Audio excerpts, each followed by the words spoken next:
Yo, yo, yo. Another live. Hey, everyone. It's always so fun. By the way, there's going to be a number of somewhere here in the window. You can see how many live people is, but that's only for YouTube.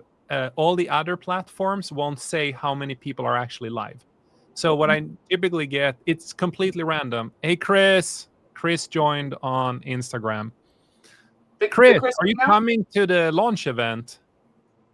I need to know that. Put that in the chat. Okay, let me introduce. Who are you amazing people? Oh, you want us to introduce? I thought you were going to. Alyssa, feel free. Go first. All right. I'm Alyssa Trenkamp. I am a marketer, 25 years of experience. Super excited to be a part of the Power Without Permission book and all the community things around it. It's going to be great. So glad to be here. Julie. I'm Julie Stone. I'm the Director of Human Experience with a customer experience background and actually quite a bit of sales as well. Like Alyssa, a part of this awesome book, and excited to be here to talk a little bit about that, amongst other things, I'm sure. So as always, when I start something, it starts with, hey, can you be a co-author of one small chapter? And then it trickled into lives, events, other things. Are you surprised? I'm not surprised, no. But it's pretty cool. No. I'm sitting here, and today I told you just before here I did 2 other lives podcasts today, and it's amazing. It's pretty cool the amount of response I get and why this book matters. And people are not just being nice. You know, after you do the podcast, you sit there and you talk with the host, and you sort of like, what's your thoughts on this? And the person's, men and women, go, you should be part of this. And would the co-author be interested in doing this? And can they go here? And like, yeah. And by the way, I have a couple of surprises for the 25th as well, but we'll deal with that later. But awesome. Alyssa, let's go first. Okay. For you, and for the listeners, the book is Power Without Permission, dropping September 25. What has this meant for you, and what has it catalyzed for you?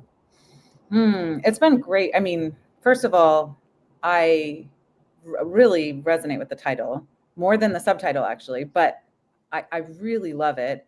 And I feel like it's sort of been a creative outlet for me in a way to journal and also to kind of reflect on my career and think through everything I've been through and the lessons I've learned and what I can pay forward to other women who are and men, anyone in the industry really, in their career and things that they're dealing with, challenges they're dealing with. So it's been really fun, and it's been amazing to be a part of it with all these other women as well, and just to kind of share our stories and talk about how we're similar and different at the same time, and how we're all trying to live this mission of helping others. It's been really fun. I really enjoy it. Puts purpose to our lives and our journeys. I keep hearing from everyone. It's like, oh, I just talked to this person. I just read this chapter here, or I heard this person say this. Same question for you, Julie. Yeah. I mean, it's been a phenomenal experience. I would say, personally for me, the exercise of going through and really thinking through sort of how my chapter, my story, how it all evolves together, was something I just didn't expect.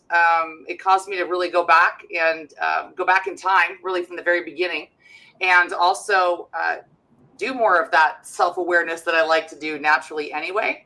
And it really brought out a lot of realizations for me. At the end of it, I think I shared this with you a couple months ago, but for me, it was just like, man, this is something that every person should discipline themselves to do. They should just take this journey and try it out. It doesn't take that long. It's not, but it is something that you need to set aside the time and be intentional about. And you're going to surprise yourself, I think, of the stuff that you recall and remember and then put together, right? Why did that happen, right? So it's just been amazing. And you mentioned earlier about what comes next, right? And that's actually the part that I get the most excited about, right? How we bring value for others in the weeks, months, and hopefully years ahead, really through this. Tell me, what does Power Without Permission mean for both of you? Alyssa, do you want to go? Or? I have to call names here. I realize you're going to have to. That's all right. I mean, for me, it's really just taking your space, realizing that you need to step up and own the room when you need to own the room, you know, and recognize that you have value. I'm like a fearless leader. So I tend to just dive in and jump in. And I think that's an important part of it too. Like, take that fearlessness as a child that you had and just like, don't be afraid to go for it. I know that sounds kind of cheesy, but it's sort of true. Like when we were kids, we wouldn't be afraid to dive into something. But now as adults, sometimes we're more tentative, or we hesitate, or we worry about fitting in or matching the corporate norms and, you know, conforming. And I'm so against conforming, by the way, you know this. It's all about like just go for it. Like, what do you have to lose? We have one life. Come on, go for it. Like, just Alyssa, for those of you who don't know, Alyssa was a professional cheerleader in her background. And so that's what they do, by the way. They don't wait for permission for any cheer. Just go for it. Yeah, she just goes for it. Yeah, that approach. What does power without permission mean for you, Julie? Yeah, it's all those things, right? But it's also, you know, it's a reminder that you don't need to wait for anybody, of course. But I think that part of what humans do is build off what they learn. And as a child, as you get older, you do need permission for things, right? You have to ask for permission to get the piece of candy or go out into the street or whatever it is, right? So I think sometimes we carry that with us, and it's almost like you forget to turn that off, especially in places that are unfamiliar to you that you haven't done before. You know, you sort of wait for someone to invite you into that space. So for me, it's really about reminding yourself, you know, constantly being aware of that, you know, there's no one I'm waiting on but me. Yeah. That's really it. I think as a child, though, like it's that you don't know yet what you can't do a little bit as a child sometimes. So you'll just try things new without even thinking, you know, without like, I saw this video once where they were showing like, what does it mean to run as a girl or whatever? It was something like that. You've probably all seen it, but the young girls would be like, they would actually run all out because to run like a girl is a really cool thing. And that's the thing that we change over time. Like we forget that it's important to remember, not let ourselves stand in our own way. Like don't think about what you can't do.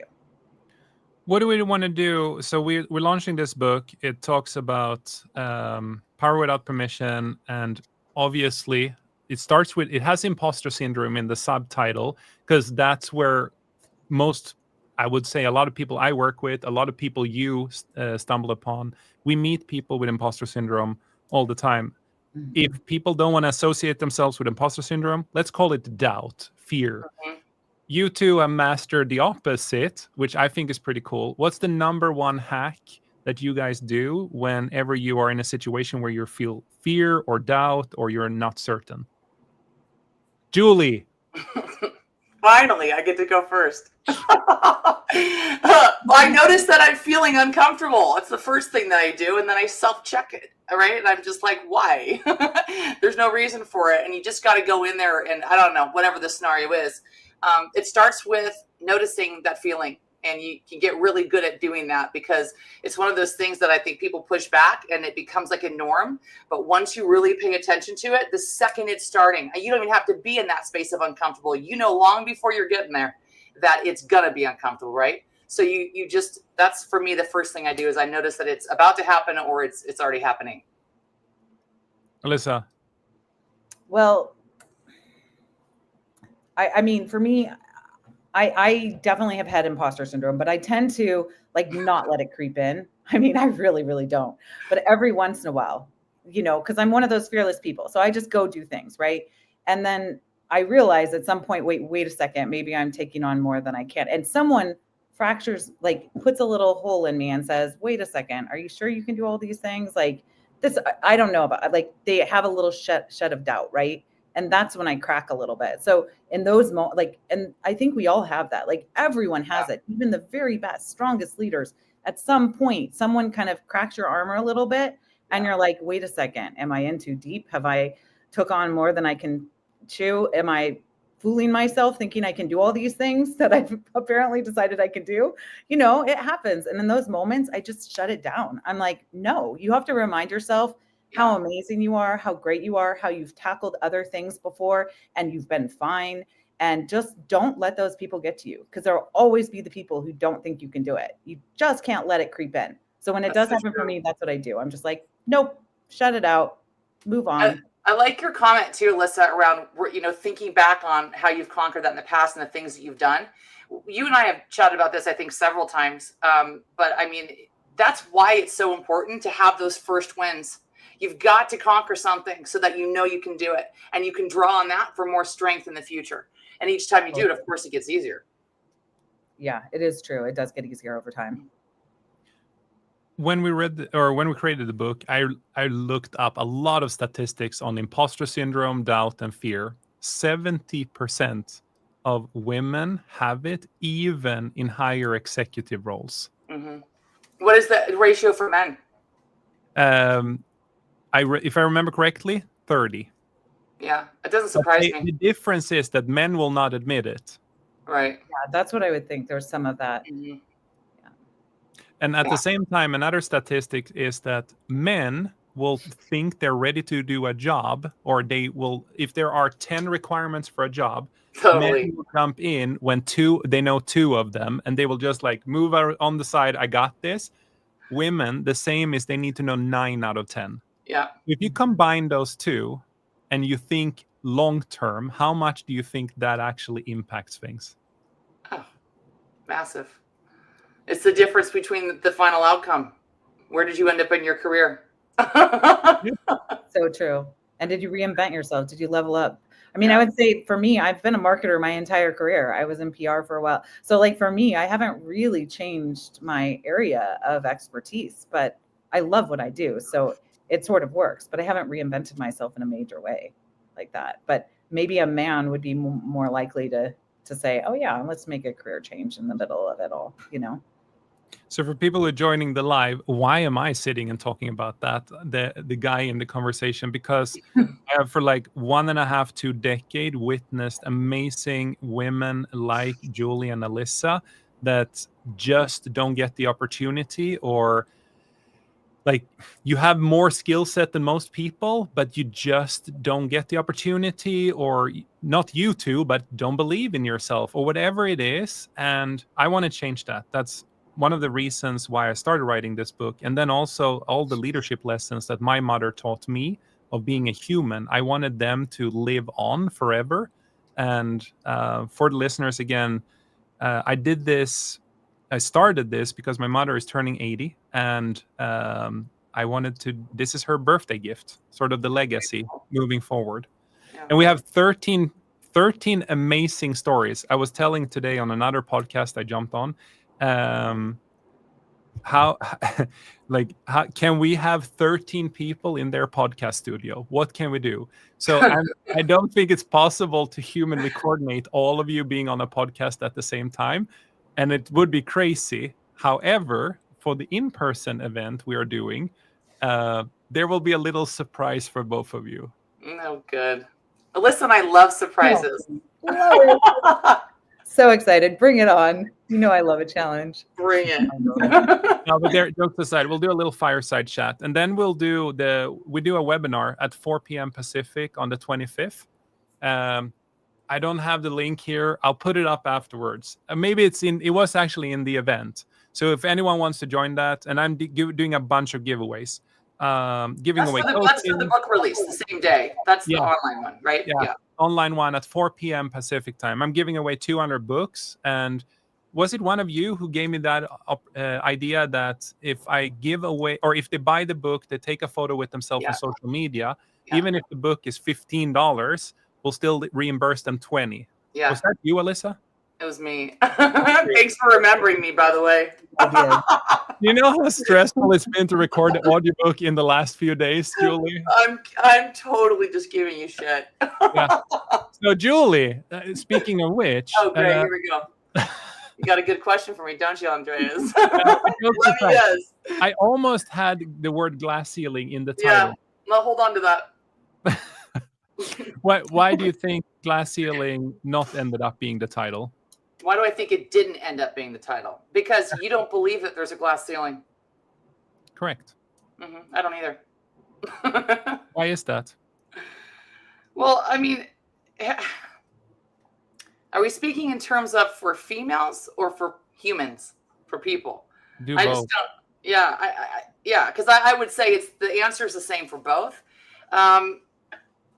I just don't believe in that sort of thing. I think our mind's incredibly powerful. We're always able to do far more than we think we can, and our mind's what holds us back. Our emotional state, our fear, our insecurity, our past bad experiences. If I'm being honest, all these things play a part into our belief. And we hear the stories about somebody that's in a wreck or something, and they have this incredible strength to lift a vehicle off of somebody to save them. Right?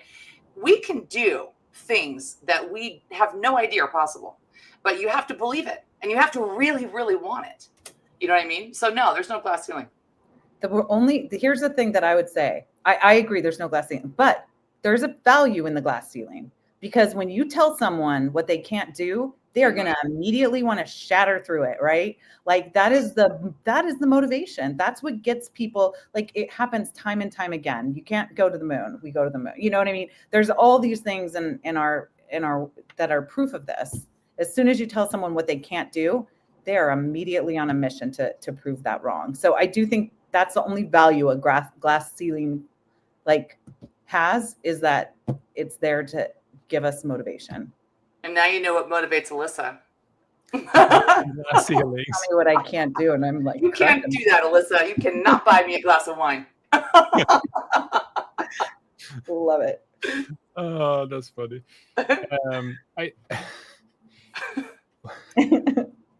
What do you think? I was about to say, let's not go into any history here.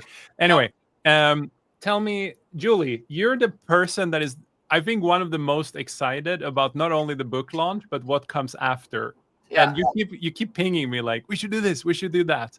I keep having these ideas. I love it. Yeah, I'm thinking a lot about it. I mean, for me, it's like, this book is something different.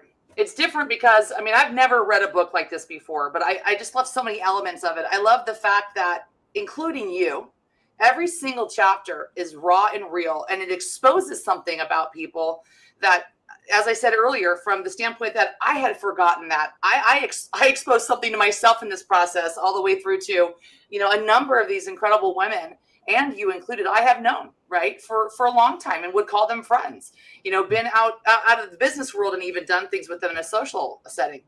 And I learned so much about them. So the stories are interesting. They allow you to get to know the person, but it's also coupled along with a lot of really great examples. And I feel like because each chapter is quite different, there's something that the reader could actually identify with in each one. But for sure, each reader is going to find something in there that's like, that chapter, that one really hit home for me.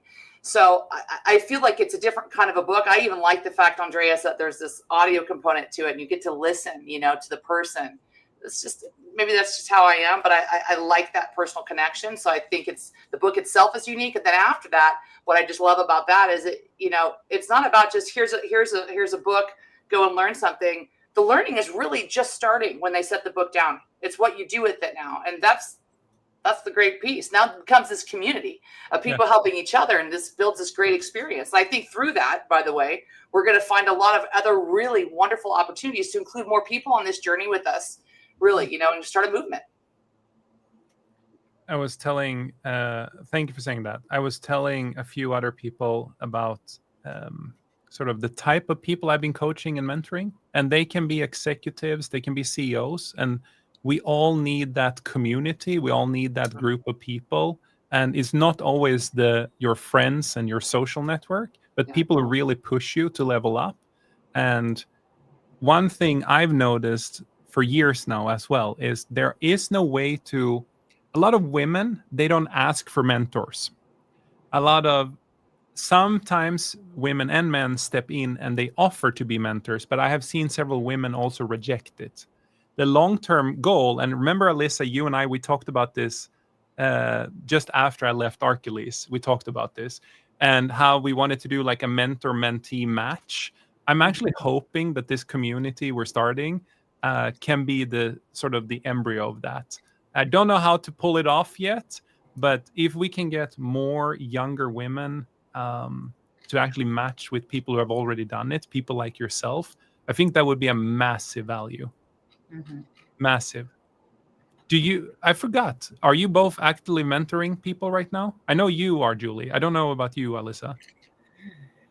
I'm not. I mean, I talk to women all the time, or different people. Like, I'll get a lot of calls from friends that have kids graduating that are looking for a job and want to pick my, stuff like that. I'm doing all the time, but I don't have like a formal ongoing mentorship relationship at this time. I have in the past, though. I've mentored people before. It is really, really fulfilling.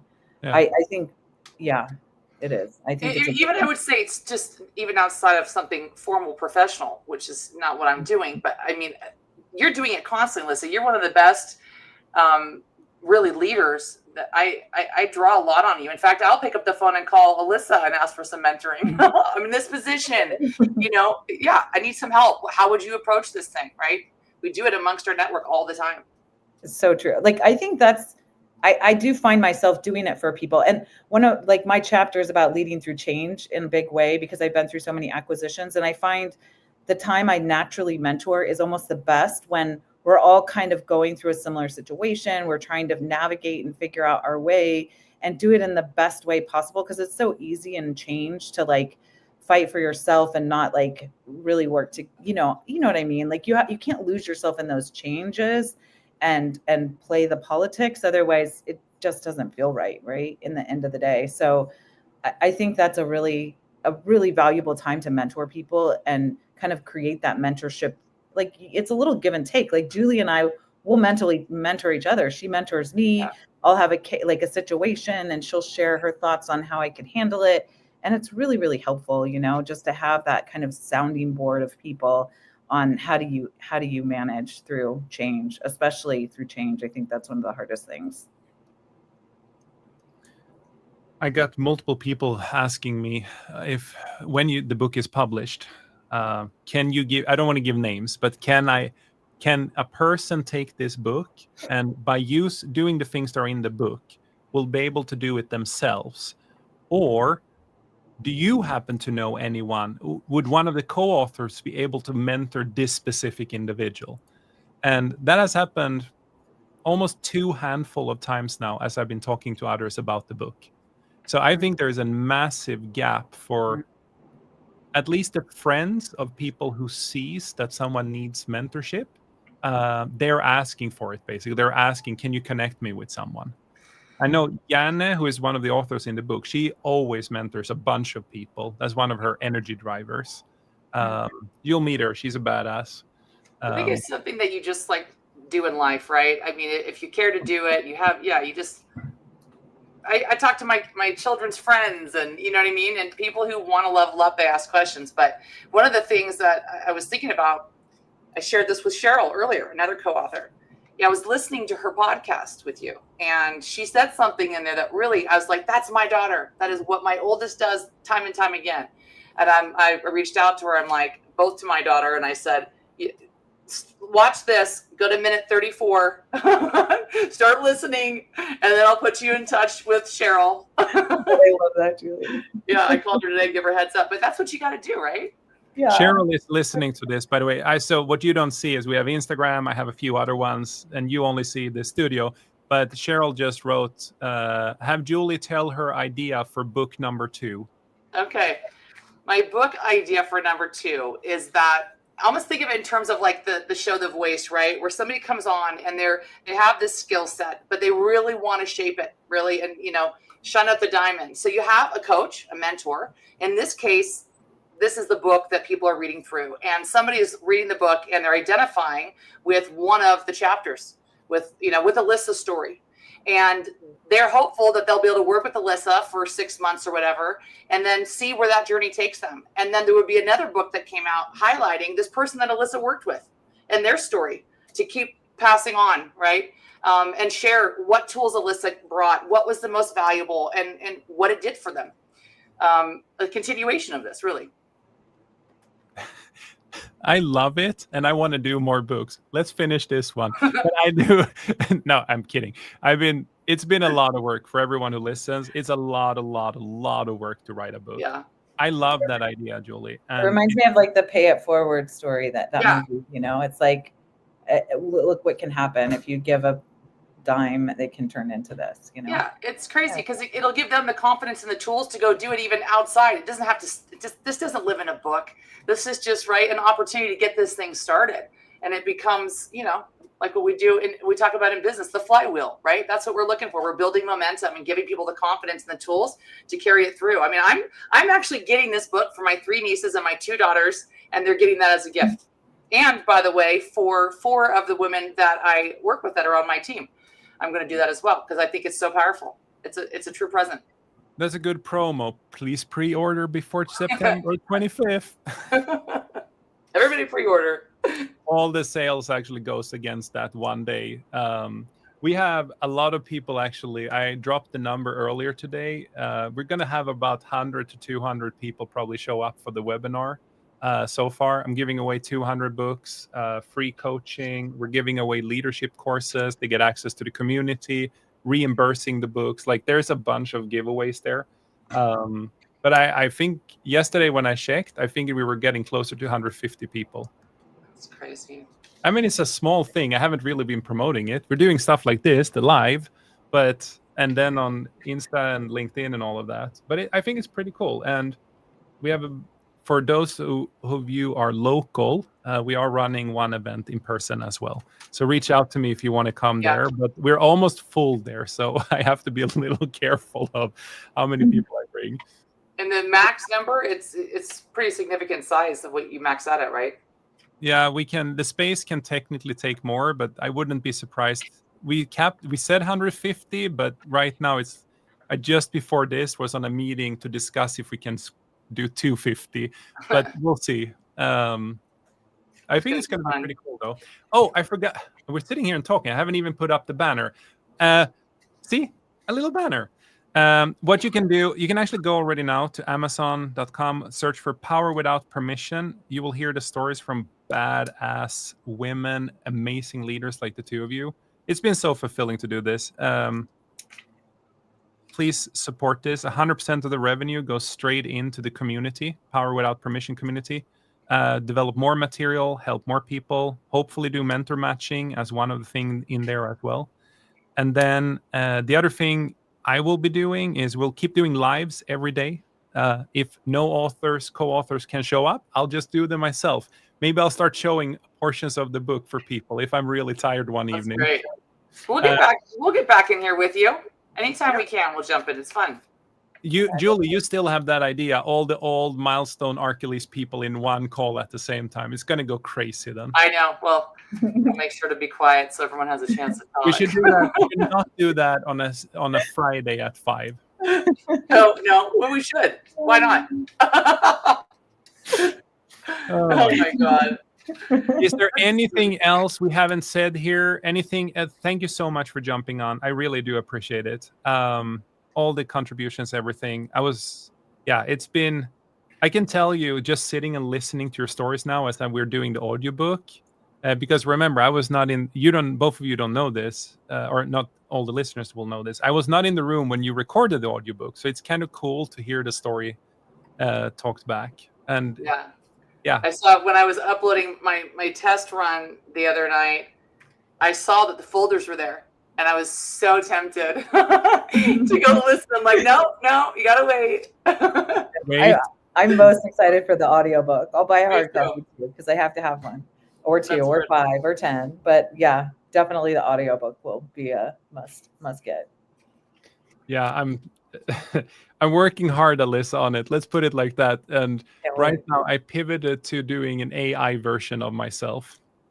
Oh, so why because I have 200 time. You have a lot of time. 250 pages takes a lot. I did like 10. I'm like, this is 2 weeks of work for me. And is it better? Do you think the AI version is better? I don't know if this works. I'll play it for you right here, right now. We should do a test. You can't tell us which one. It's like the Pepsi challenge or the Coke challenge. Okay. I heard it the other night, Alyssa. Okay, so I don't know if you can hear it through this. I'm going to start with, let's start with this. Do you hear that? No, I can't hear it. Okay, I can't play it here. I'll do it afterwards. Well, Well, you should do a social post at least on LinkedIn of like, which one do you think is the AI version, which one isn't, and see what people and how people vote, and then you can reveal it. Yes, because I think that's fascinating. Do that. AI is crazy. Let's just put it like this: Vesna was not able to tell the difference. Julie, you were not. I had to like change the text, so I took Vanilla Ice, Ice Ice Baby with my Swedish English just to prove a point. That's impressive. It was the first time Andreas sang to me. It wasn't bad. I like it. You took it way back. So I've gone down that path. Sorry, complete tangent and ADHD moment here, but I went down that path only to learn today that Amazon actually don't accept AI generated voices unless they are like perfectly done. So how would they know? Because they can just tell that it doesn't have a natural cadence? The rhythm, the pauses in between is the problem. So even the best AI, even if it introduces like breathing and other things into it, you can still tell based on how it's sort of cut between the different sections of the book. So they use AI to identify AI. Even if I train the AI with my own voice, I want to figure out how I can play this for you. But anyway, let's wrap it up. Thank you. We're going to have a party on the 25th. I'm looking forward to it. Let's go. Yep, it's going to be good. We got 8 vendors there now, so that will be funny. We'll see you guys again. Can't wait. Thank you, everyone, for tuning in. I'm going to end this live. Thank you. Alyssa, Julie, stay on for 2 seconds. Okay. Thank you, everyone. Bye. Bye.